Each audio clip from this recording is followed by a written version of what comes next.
Make it look good. You need to remember that your business card is representing you, so it needs to have a truly professional and trusting appeal to it. You want to invite people to call you, so it's vital that it conveys trust. So, what is an effective business card? An effective business card will accomplish the following three things. 1. It will allow contacts to reach you by whatever means you prefer: phone, snail mail, or through your website. 2. It will give contacts some sense of what your business is like and how it differs from the competition. 3. It will be interesting enough to make your business attractive and memorable. Of the three factors that make an effective business card, the least exciting is the first one: clarity. However, it's also the most fundamental of the factors. To see why, imagine this case. An architecture firm designs a business card for their services and does a good job of making cards available to ideal contacts, which we'll talk about more in the second half of the book. One such contact, a wealthy person in search of a new home, for example, gets a copy of the business card. The card features a bold typeface, a beautifully photographed image of one of the architect's more famous buildings, and a memorable slogan. Excellent, thinks the potential client. I'll keep them in mind. The day comes when he's ready to put down the money for the house. Remembering the card, he takes it out in order to contact the architect and asks some questions about pricing and schedules. And then he finds out that whoever designed the architect's business card left off the website address and phone number. This is an extreme case, yes, true, but it does illustrate the central law of business cards. However imaginative their designs, don't let your creativity get in the way of your goal. Your goal isn't to design a great business card, it's to let people know about your business.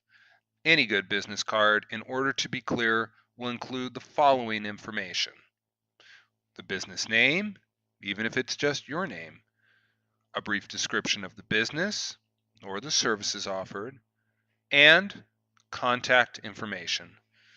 Although this is fairly straightforward, two caveats apply. Avoid the temptation to get too fancy with the description of your business. You're designing a business card, not writing a resume. Something like Jeffrey X, designer of images to fuel the imagination of a newborn millennium, is more likely to confuse your potential contact than delight him or her, and can possibly make you look less like an effective artist and more like a flake. Something like Jeffrey X, artist, works perfectly well. Secondly, make sure that you not only include your contact information, but that you prioritize the information you'll be able to make the best use of. For example, if your email account is set up to automatically process inquiries from clients or potential service providers who can be of help to your business, don't place your phone number above it. Your In fact, if you don't particularly want to be contacted through certain channels, for example, if your only phone is a family cell phone on a restricted minutes plan, or if your only email account is also the email account you use for mailing lists and online forum updates, don't include it at all. This might turn away one or two people over the course of your business card's life, but it's unlikely that it will put a significant dent in your business.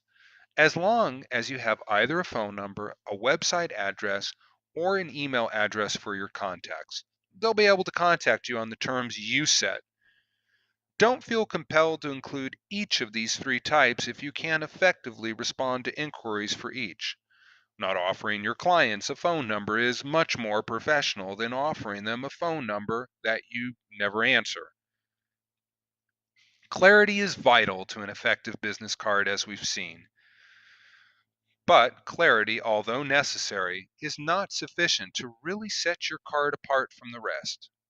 If clarity were the only consideration, then the most effective business card imaginable would be a white rectangle that contains your name, your business, and your contact information, and nothing else. If you were handed a business card like this in the real world, you'd more likely than not throw it out without even a second look. That card contains everything a potential client would need to contact you. Yes, but why would they? What incentive have you given them? This brings us to the second point of designing an effective business card.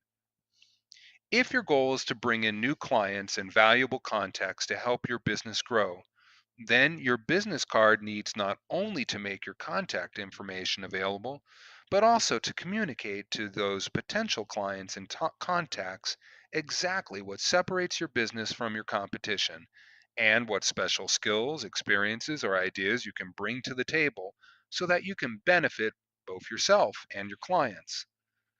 The best way to do this depends on just what your business is. One general principle, though, is to work in terms of images whenever possible, as opposed to text. Our previous example of the architecture firm gives a good illustration of this, as long as the contact information is there this time. The card said what the business was, architecture, and provided a good example of just what the firm does. It created this building. A client's interest is then piqued. He or she sees what you can do and how well you can do it. The client then has a much greater interest in contacting you since he or she knows that yours is a proven talent. This strategy works equally well with artists of any kind. A painter might include a picture of his or her best painting. A dancer might include a photograph of one of his or her dance performances. Even people whose businesses don't directly relate to the visual arts can benefit from an image centric strategy when designing a business card. A musician might include a photo of a performance or a photo of a room filled with musical instruments. The perfect picture of someone who knows what he or she is doing when it comes to music. A house cleaning firm might include a photo of the business owner or of typical workers, which gives your potential clients some idea of what the business is like. Do the people look energetic? What sort of tools do they use on the job? How professional do they look? Of course, there are some professions, writers and lawyers come to mind, who can't really communicate the nature of their business effectively with a picture. In that case, it can be a good idea to include some well chosen text. For example, if your business has any testimonials from previous clients, awards it's won for outstanding service, or even a short description of typical business operations. For instance, serving Midtown Des Moines from 1979, or provider of outstanding legal representation for realtors and other business people. It's not a good idea to go overboard with text, as the saying goes. A picture is worth 1,000 words, and clients are less likely to read all the text on your business card than they are to respond passively to a striking image. But if you put the information there concisely, then it will be read by the right people, and you'll start to see the effect on your client pool and on your revenue. The two factors we've talked about so far represent the minimum amount of work necessary to create an effective business card. One that not only clearly shows your contacts how to get in touch with you, but also gives them some incentive to do so by giving them a sense of what your business is all about. The third factor in creating an effective business card, literally designing for effect, is the icing on the cake baked by the first two factors. You already have a business card that does an adequate job. What designing for effect gives you, however, is a business card that does a superlative job, one that not only gives your client an incentive to contact you, but one that makes them remember you, appreciate you, and above all, makes them likely to contact you before they contact anyone else. While the first two factors place certain limits on what you should and shouldn't do with your business card, you should include your contact information. You shouldn't include so much text that your client is bewildered. The third factor is limited only by your imagination and your printing budget, about which we'll talk more in the next chapter. There is no template for designing a memorable business card, and there shouldn't be. The entire point is to make your business card stand out from the rest. There are, however, two major approaches you can take when designing a business card for effect: designing to impress and designing to delight. Each of these approaches dovetails well with the two major approaches you can take when defining the identity of your business. You can either emphasize your professionalism, your affluence, and the proven success of your business, or you can emphasize your innovation, your creativity, and the fact that you bring something new to the table. Either approach is valid, but which approach works best for you is something that only you can decide. If you choose to design in order to impress, then your design options are limited to traditional effects. But within those limits, you can create a business card whose elegance is its own argument for prospective clients. Some interesting design ideas include varying your paper stock, varying your typeface, or even including some complicated printing extras like high color processes or gold leaf. This adds a level of expense to your printing costs, which again we'll talk more about next chapter, but is well worth it in terms of effect. And your potential clients will see that you have the money to spend on excellent business cards, which says something about the financial stability of your business. The trap here is to think that making your business card elegant means to make it look like every other business card out there. It doesn't. Even subtle details of your design can make your business card impressive without making it boring. For example, you might subtly vary the paper stock you use to give it an interesting texture, which gives the card not only a memorable look, but a memorable feel in your potential contact's fingers as well. Or you might use a high color printing process on extremely smooth paper stock, which makes your card look somewhat high tech, durable, and memorable. If you choose to design in order to delight, then your only limit is your creativity. One powerful approach is to make the content of your card visually and conceptually interesting.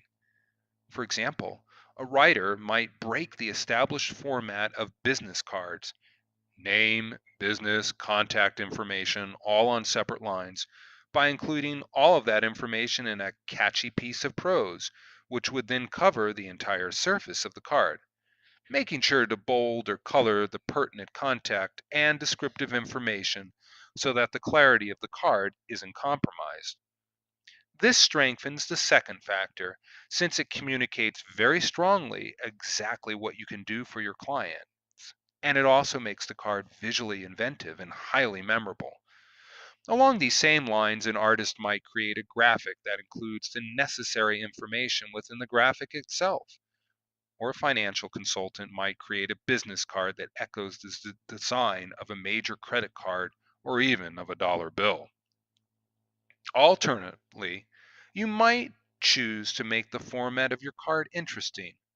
One real world example comes from a contractor whose business card was shaped like a square rather than a rectangle, roughly one half the size of a standard business card.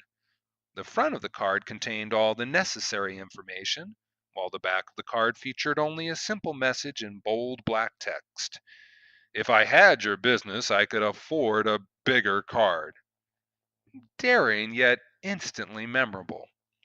Other approaches might be to create a card that's designed to be read vertically instead of horizontally, or a card that features multiple thin leafed pages, or even a hand created card that contains a diorama. Changing the format instead of the content tells potential contacts less about your skills, imagination, and business, but it does make your card itself a memorable object and one that's sure to bring in business. As imaginative as these cards are, they are limited by one major hurdle: your printing budget. And getting the most out of your budget is a subject that we'll discuss in the next chapter.